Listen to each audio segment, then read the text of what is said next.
Ассаляму алейкум қыздар. Үй жағдайында хот-дог дайындаймыз. Жылы суға жылы сүт қосып, тұз, артқы салып, секер салып, 15 минут қаямыз. 15 минуттан кейін жұмыртқа салып, сары май салып, жақсылап араластырып, үстіне ұнымызды сала отырып біртіндеп жұмсақ қамыр илейміз.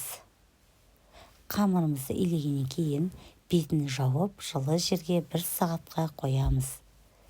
1 сағаттан кейін қамырымызды аламыз.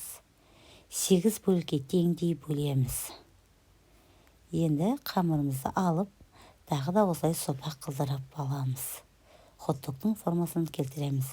Енді противенге салып, жарты сағатқа бетін жауып қоямыз көтерілгенше. Енді жұмыртқаның сарыуызын жағып бетіне 180 градуста 20-25 минут пісіреміз. Енді суығаннан кейін хот-догтарымыздың ортасын кесіп, жартылай, содан кейін табаға аздап сұйық май құйып қызартып аламыз. Және де шұжықтарымызды қызартамыз. Енді хот-догтарымызды аламыз да жинаймыз. Енді булочкамыздың ортасын ашып, ортасына шұжықты, корейский салат, салатный листья, огурцы, кетчуп, майонез саламыз.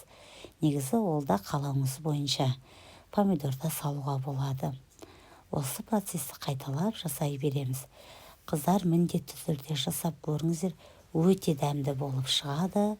Ас болсын.